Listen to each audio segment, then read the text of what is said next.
Let me introduce our first speaker. Some might call our first speaker a tiny bit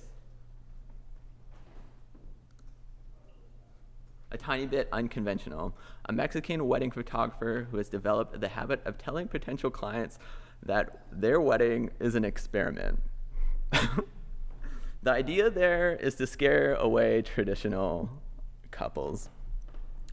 Fer takes his photographs with a critical eye, a creative heart, and a thought about the psychology behind the shot. He has built his passion for photography into a fulfilling career, a career where he uses his craft as a tool for connection, a stepping off point to form new bonds. Fer is going to show us how he's built his brand and the rippling effect that happens when we allow people to enter our inner circle. His talk is entitled Familia, Letting Strangers In. Fer, take the virtual stage. Guys, how are you doing? 1, 2, 3, good to go? If not, sorry. I'm gonna do my best to speak English, and it's the ish. So this talk it's called Familia because we are born in a random family, but our bonds with strangers can be stronger than what we used to. And for me, my professional career, it's based out of the love from other strangers. That's it. Yeah, there's a little bit of talent, there's a little bit of cojones involved and bravery, but like the main theme, like how my brand has become international, it's been thanks to a lot of other photographers. Okay, so as a photographer or as a Mexican, sometimes it's hard to believe that we can go even outside our city. Like your limit is okay. You were born here and you're gonna work here. At least in back in the 80s, right? So for me, it was difficult to see. Okay, what else can I do? How else can I go outside this industry? As an individual, it's hard to get there because life can be beautiful and brutal. It depends on the vision that you have, on the glasses that you have put on. And sometimes we just get paralyzed by all this energy, and we think we're not good enough, and we think that our background is going to determine our future. And this mindset to see like, fuck yeah, I can do better than it's been my motivation. It's been a lot of reading, it's been a lot of conventions, and I want to show you how I did it. Sometimes we think that visual artists or creatives, that we have to be loners, that we have to listen to Nirvana 24/7 and just have long hair and just say, hey, and for me, that's okay. That can be one part, but it doesn't have to be like the general main subject. I think that for me, what has worked, it's like groups are stronger. That's it. And that's as I have done it, it's been like that. Most of my friends here in Mexico, when I started to become a photographer, I created this bond with 3 other photographers, David Josue, Rafa Ibanez, and Daniel Aguilar. And together we went everywhere. We became like besties, So like I still remember like saying, okay, we can do this, guys. Let's make a community. Let's learn from the gringos. Sorry. And then let's bring the information to Mexico. And we were lucky enough when there was this big disruption that at least in Mexico, I was ashamed to say that I was a wedding photographer. That's it. So it wasn't cool. It wasn't aspirational. It was just like a gig, like musicians, like they can have their solo album. It's amazing. But if they play in weddings, they're not cool enough. It was the same for photography. So as a group, it was easier to say, oh, yeah, we are the cuckoo ones. Let's learn together and let's share this knowledge with other Mexican photographers. And that's how we make a brand here in Mexico. The other thing that we made beautifully, it's like we didn't cut ourselves with the pricing. So we created this bond to say, okay, we're gonna charge at least X amount of pesos for this kind of photography. So the market got used to that. Like if you want like different or new or alternative, not Nirvana, kind of wedding photography, you have to at least pay this price. And as a group, it was easy because you went with one guy and was like, yeah, I charge you one. And then I went with the other guy and he didn't charge you 50 cents. He was like one. And then the other guy, so people got used to paying that for us. Okay. And these are the tips that I have done my brand based on. So point number one, sorry. I hear my kids just shouting in the background. Since day one, I have educated myself. I have gone to so many conventions and so many workshops, and not just as a student. You have to go there to do some networking and then create bonds bigger than your company. You know, it's that's the way. That's the main thing to do it for me. And once I was able to connect with so many people, I started to do opportunities for my heroes. If I met someone talented enough, or maybe the same person who was doing the workshop, I say, hey, if you want to come to Mexico, I can fill you up 1 room, 2 rooms, 3 rooms. So that way, I created this bond. So I gave something. I wasn't asking them, hey, I want to learn from you and I want to be your best buddy. No, I gave something to them. They saw an opportunity and then I took advantage of it in a good way. It wasn't like, hey, give me all your knowledge. You know, they stay at my place. I became their chauffeur, their driver, their cook, but I was learning. So it's magical, but you just have to say, okay, let's try it. The other thing I have done in my career, I became friends with my heroes. So from a fan, I became friends by just being there. Like, hey, I can help you with this. I can help you with that. If you ever in Mexico, just call me. It's just providing a service instead of just trying to be better than. It's more like, okay, this is all I have. How can I help you? And that has multiplied. But the thing is, like, sometimes we think that the benefit is going to be instant, but sometimes it's not. Sometimes it takes years to develop, and not every opportunity is going to end up in a magical fucking unicorn, you know. But you have to try it. The other thing is, once they were here, I say, hey, can I book you for a family session or a group shot or a couple shot? And I can see them working live, and I'm the subject. So I'm getting 2 things: how they work and how they move, and all their tips and tricks. And I'm making this beautiful portfolio for my own family. So it's just tiny pieces, you know, but it's just baby steps. Because sometimes I remember feeling so frustrated when I saw a picture of a photo hero of mine, and I was online, and I say, motherfuckers, these guys are just touched by God. I don't know how they do it. But once you can see them working, you're like, okay, now I know. You're human like me, you know? Maybe a little bit wider, you know, but you're human like me. So I can emulate your knowledge, okay? The other thing that I did is, like, I offer myself, hey, if you need a second shooter, just let me know. And so many times I did this, again, for free. I pay for my travels, I pay for my stay. I just wanted to learn. It's an investment, okay? And now we have a lot of amazing platforms, and it's beautiful. But this is how I did it, and the thing is, I was building the bonds. They were getting bigger, you know. And a lot of that, it's free stuff for me, okay? The other thing that I work a lot, it's every time I travel, even inside Mexico, I try to say, hey guys, who's here? Who wants to have a beer or a coffee? And every time I travel, instead of just waiting in the freaking hotel room and just getting nervous to shoot my next wedding, I was always trying to connect with people, okay? And you can do like Insta meets as well, but it's taking advantage. You're in a destination place, go for it. Like I remember my first event that I did in Bali.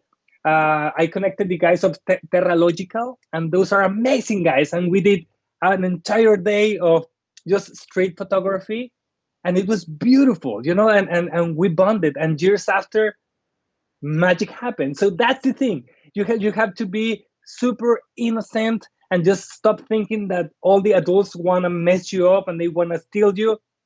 If they want to do it, be my guest. But innocence, it's the thing that I think connects us with other humans, and not expecting nothing back. Not in a mean way. It's more like, I'm gonna give you my soul. I need your knowledge. Give it back to me, and then connections happen. Okay.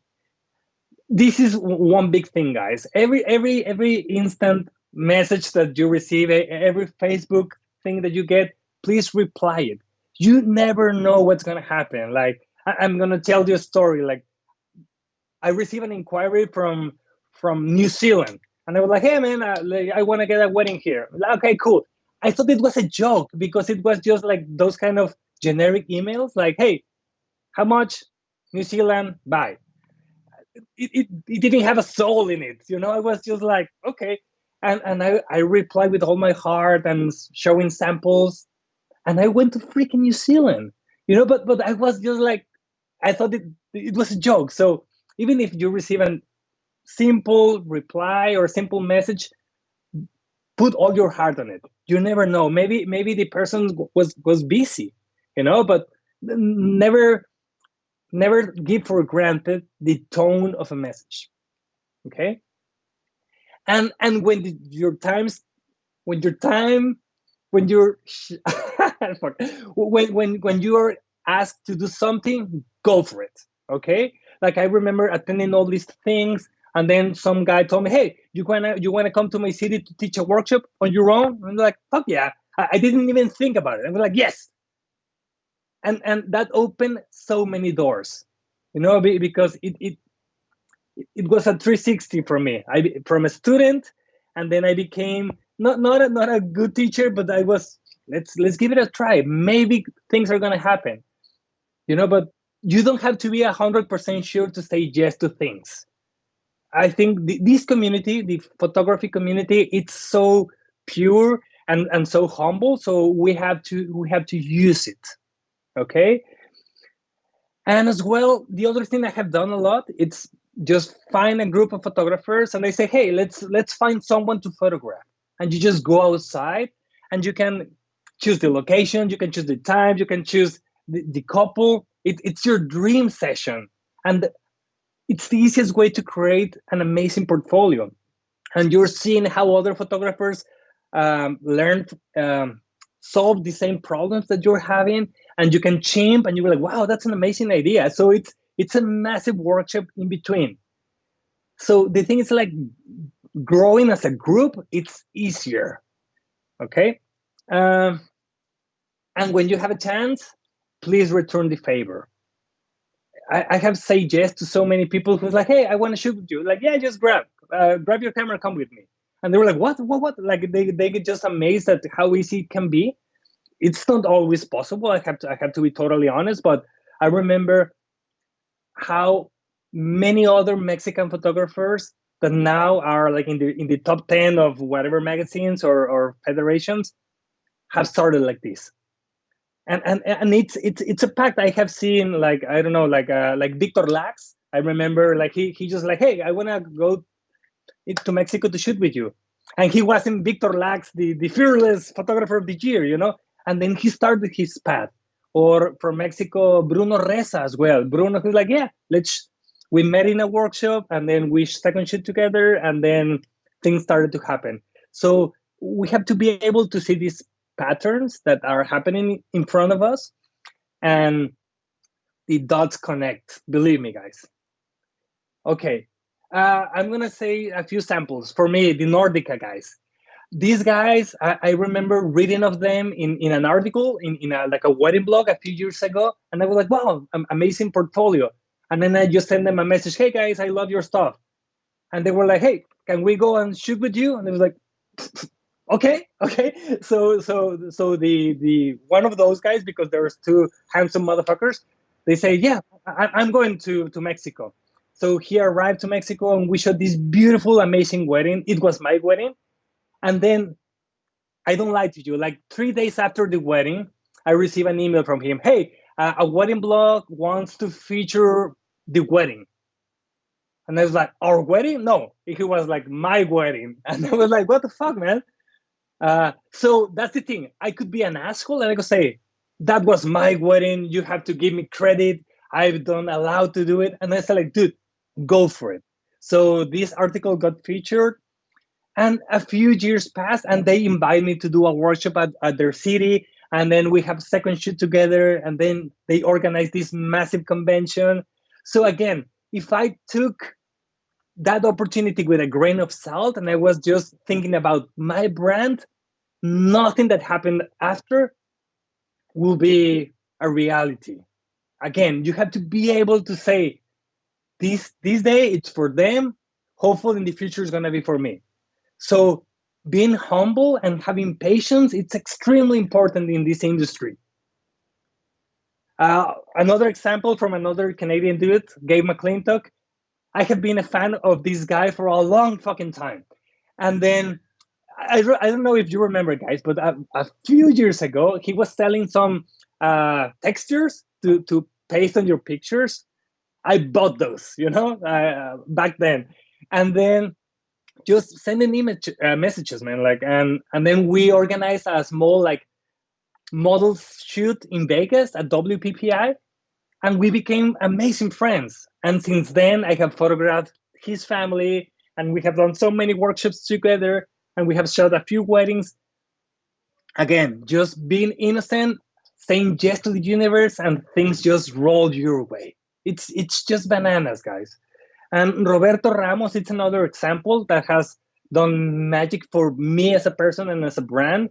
The first time I went to Barcelona to shoot a destination wedding, I just received a Facebook message like, hey, I'm a photographer from Barcelona. If you need anything, let me know. He picked us up from the airport. He helped me organize everything. He became just like my shadow in a beautiful way. Like last year, I shot his elopement. He's one of my closest friends. But everything just started with a, hey, I want to help. So accept help as well, and things just go your way. Please, guys, be innocent, be simple, reply to everything, and just let the universe do their magic. The thing is, we have to kill this freaking ego. Even if you think that you're better than, just be humble enough. Respect every peer that you have, like the older generations. Don't be asshole, guys. Help the young ones. The young ones, teach the older ones to, hey, SEO or whatever you think, like you're getting old school. Hey, please. It's like that. We have to be able to connect and don't range ourselves by awards or by age or by years in the industry. Everything's possible. We just have to be open to anything, guys.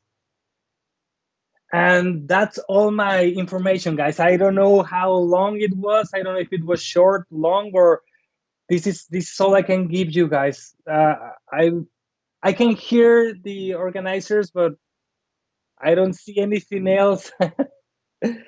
This is a small photography school that I have online, guys. If you want to give it a chance, thank you for everything, guys. Fer, thank you so much for your talk. When I'm able to fly again, I would like to find a way to come down to Mexico and hang out with you. But you have to give a speech, man, okay? 100%. At the wedding. I'll okay? start preparing right now. I got you covered. Okay, so you have to kick the groom of honor, man, and you have to do the speech. Done. I got a couple of questions for you. The first question is kind of along the lines of when you're starting out and you have that idea of what you want to be achieving, and you're looking out to others who are kind of doing that, like how do you find the courage to keep pushing through and get to that point of being the photographer you want to be? Okay, I think everyone starts emulating, okay? and you have to do that part because it's extremely important for you as a photographer. But at one point in this career, hopefully it's in the first, I don't know, 1 to 3 years, you have to say, okay, I love all these freaking wedding photography heroes. I have to stop consuming what they're doing, because if not, you just become like their shadow or their copy, and usually it's a bad copy, to be totally honest. So you have to like take 2 steps behind and say, okay, I love photography. I'm a wedding photographer, but I love photography. So what can I consume that's going to inspire me to become like the thing that I want to be? So that's when the magic happens, when you stop following the industry and you start consuming the art that you love, and you try to mix the illustration with your photography, and you start to mix the cinematographers that you love and you try to emulate them on a wedding day. That's the thing. So because if you're just following your heroes, it's so easy to get depressed and uninspired, and you're like, I'm not worth it, so you have just to stop. Like, I don't follow a lot of my friends on Instagram, like wedding photographers, because I hate seeing their work. I'm like, motherfuckers, they're still better. So I just start consuming the thing that I love, and that like merges into your vision and you become your own thing. I really like that point. It's just like being selective of what you're consuming and avoiding that comparison. I think that's a good point to let you go. I'll let you get back to your kids, and thank you so much for showing up and giving your talk and having the bravery to go first. So enjoy the rest of your day. Thank you, guys. See you around, and thanks for this beautiful initiative. Yeah, no worries. All right, so before we get to our next speaker, we have a giveaway from Pixeloo. Let me tell you what you might be able to win. Pixeloo is giving away 2 all-app bundle subscription, 1 year each. The all-app bundles include smart albums, cloud proofing, and smart slides. We'll be drawing those winners soon, and after the conference, we'll be sending an email out to them. So we're going to take a few minute breaks, and then we'll get back to it with our next speaker, Sarah Monica.